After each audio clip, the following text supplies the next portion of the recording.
My name is Camila Hartwell. I'm 34 years old. For most of my life, I believed family was something you earned by giving. Not love. Not respect. Giving. Money when someone was short. Time when someone needed help. Patience when someone disappointed you. I thought if I kept showing up, eventually my parents and my younger sister would value me the way I valued them. I was wrong. The moment I finally understood that happened in an airport terminal. The woman behind the check-in counter barely looked up when she spoke. "Ma'am, you're not on this flight." At first, I smiled politely. There must be a mistake. I slid my passport forward. She typed, paused, typed again, then called a supervisor. 5 minutes later, she gave me the same answer. My reservation had been cancelled. Not changed. Not delayed. Cancelled. 2 days earlier. I stood there staring at her while my brain struggled to catch up, because I wasn't just another passenger. I was the person who had paid for the entire vacation. Every ticket. Every reservation. Every upgrade. Every fee. Mine. My mother's. My father's.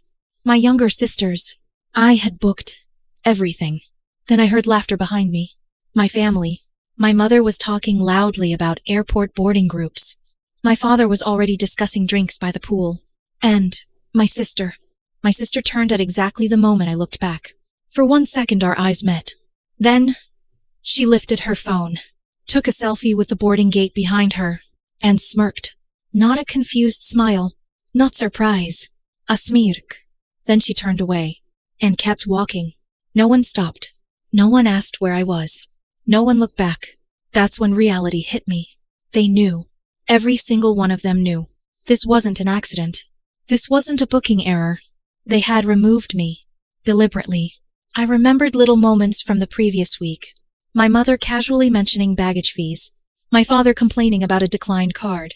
My sister talking about tuition expenses. Each conversation ended the same way. With me transferring money. Because that's what I always did. I solved problems. I filled gaps. I carried everyone. And now they were boarding a plane I paid for while leaving me standing at the gate. For a moment, I expected tears. Oral. Instead, I felt something colder. Clarity. I walked to a quiet table near a window. Outside, their plane was preparing for departure. I opened my laptop, connected to airport Wi-Fi, and started working. The first thing I did was freeze the joint account I shared with my mother. The account where I deposited grocery money every month. Gone. Next came the travel reservation. The Ocean View Resort. Fully prepaid. I canceled it.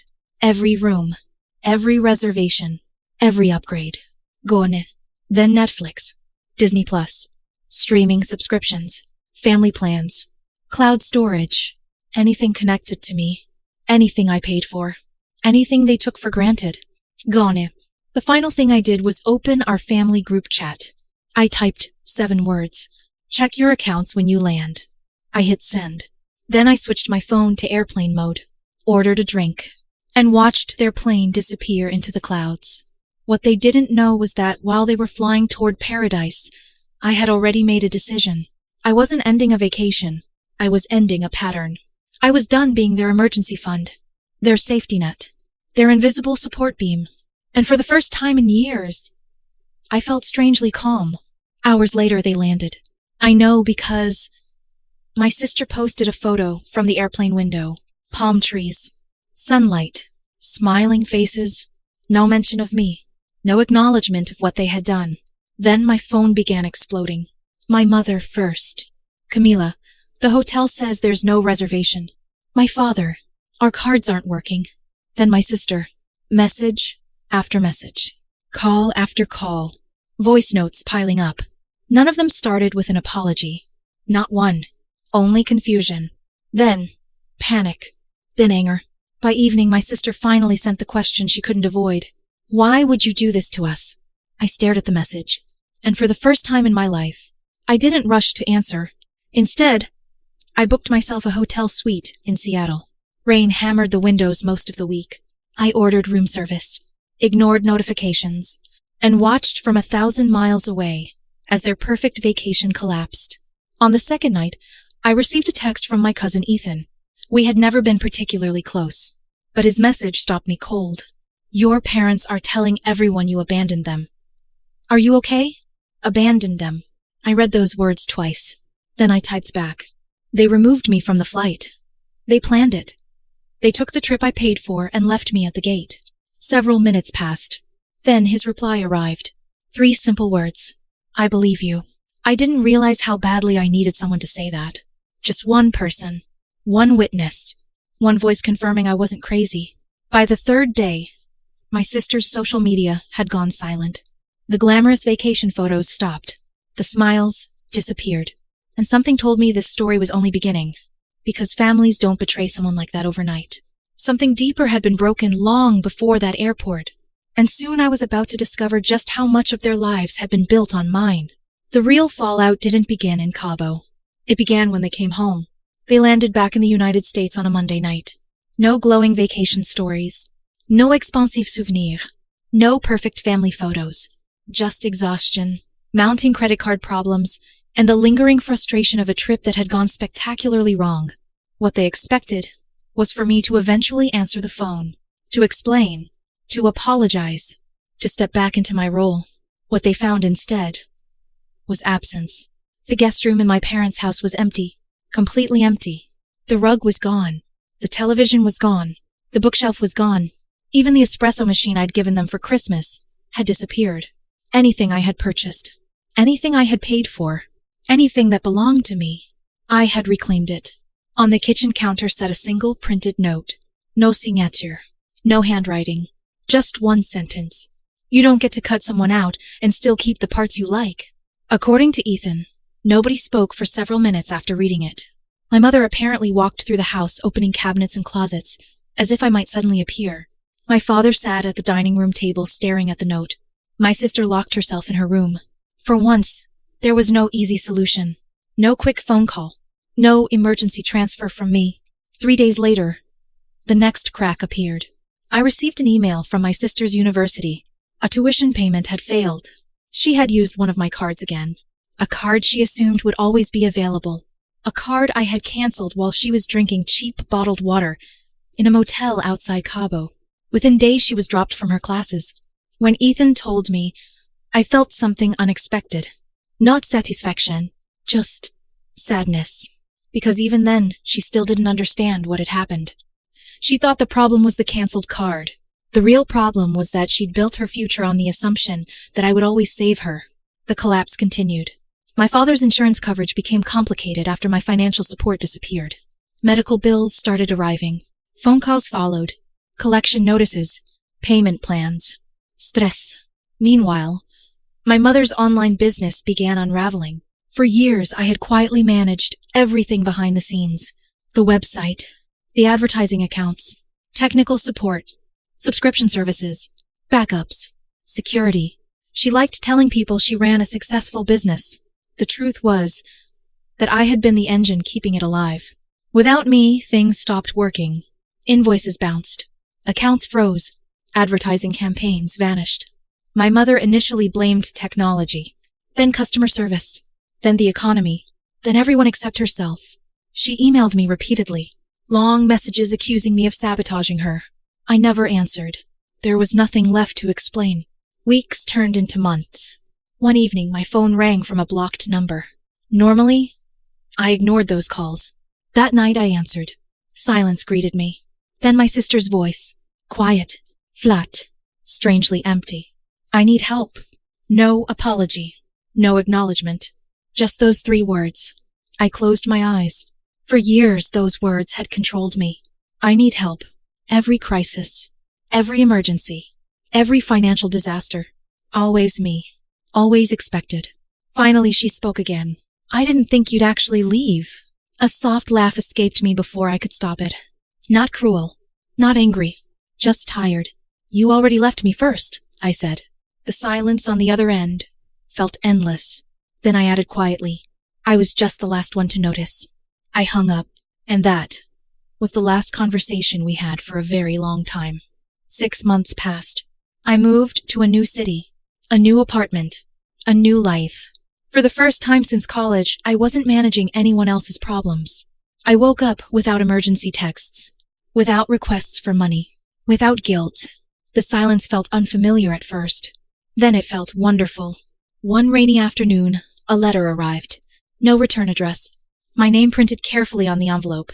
I recognized the handwriting immediately. My father. That surprised me. Dad hated writing. The man could barely finish a birthday card. Yet inside were 3 full, handwritten paragraphs. No greeting.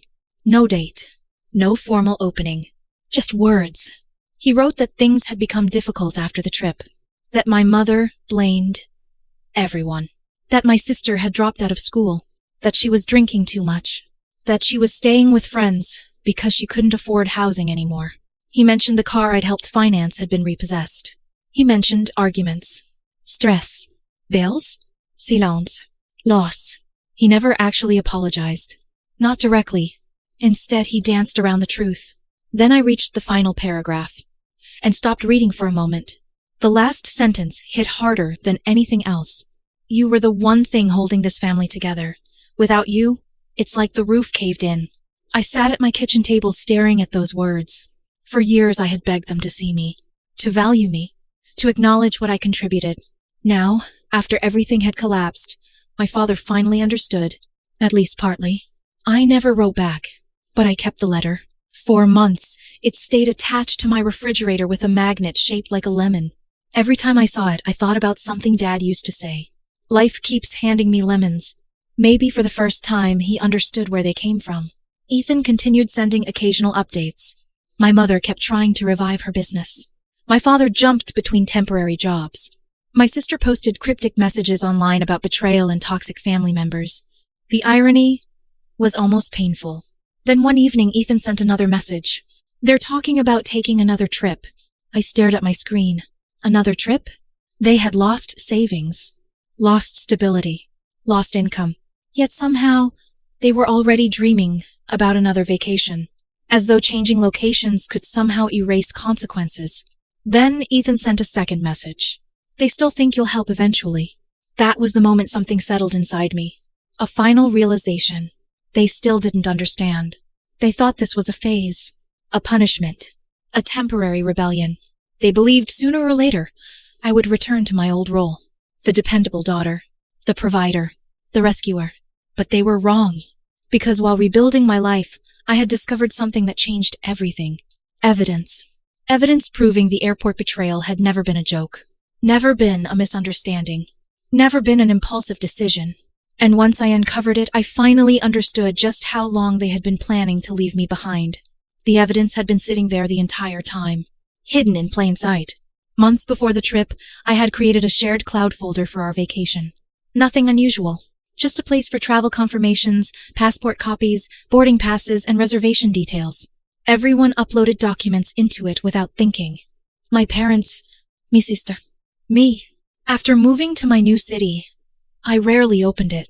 Then one night, after Ethan mentioned they still expected me to come back and help, curiosity got the better of me.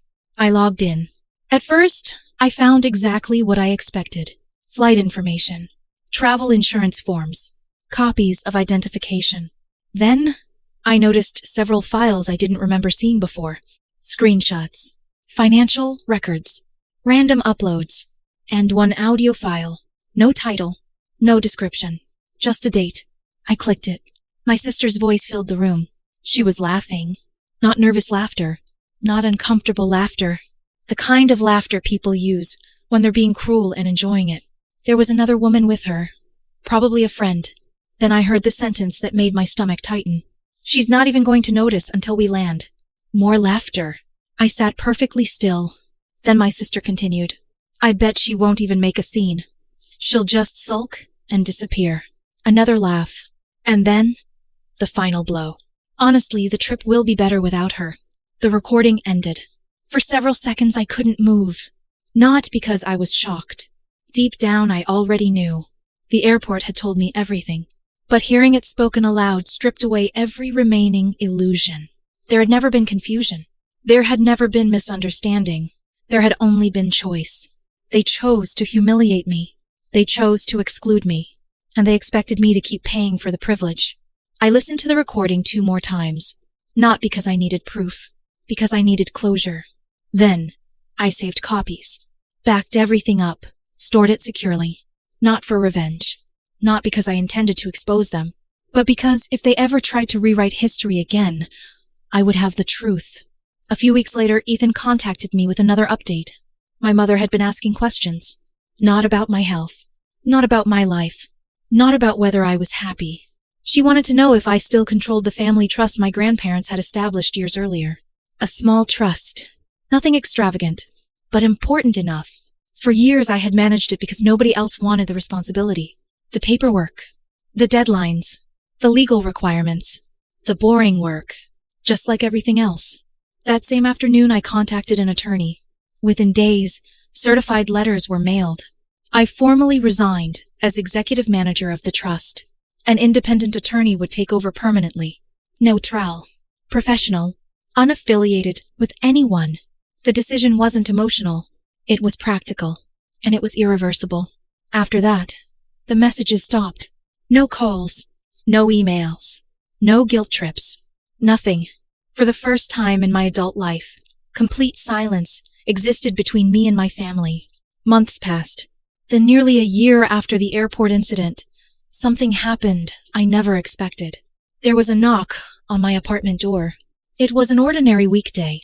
I had just come home from work carrying groceries. The kind of evening that normally disappears into routine. I wasn't expecting visitors, especially not family. The knock came again. I walked to the door and looked through the peephole, then froze. My sister stood outside. For a moment, I wondered if I was imagining her. She looked different, not dramatically. Her hair was longer, her clothes were simpler, but something deeper had changed. The arrogance was gone, the entitlement, the certainty. All of it seemed worn away.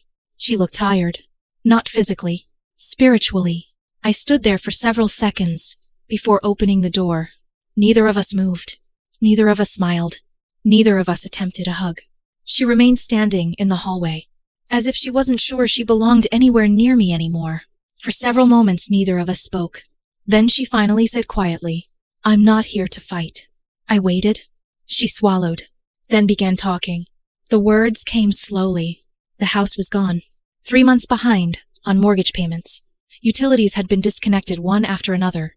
My father was staying with a friend.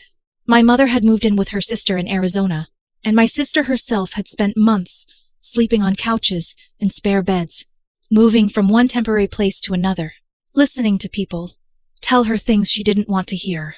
The entire time I remained silent. Not because I lacked sympathy, because I wanted to hear what came next.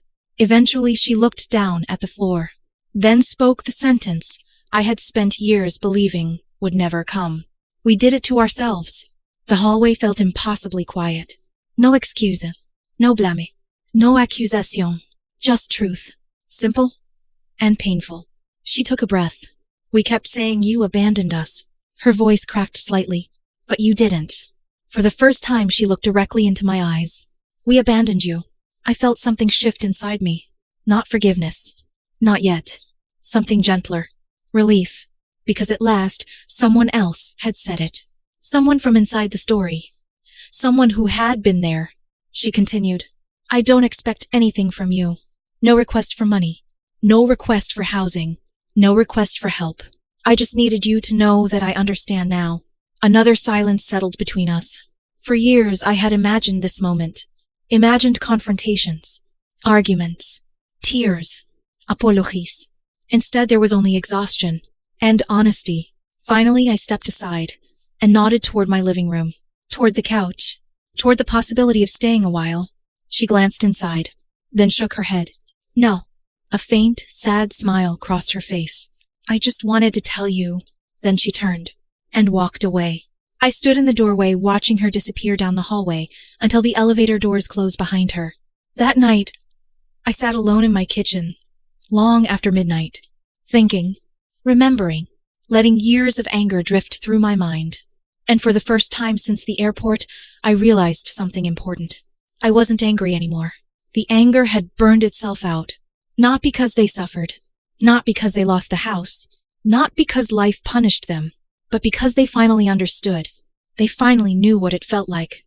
To be excluded, to be overlooked, to be treated as though you didn't matter. The exact feeling they had given me when they boarded that plane without looking back.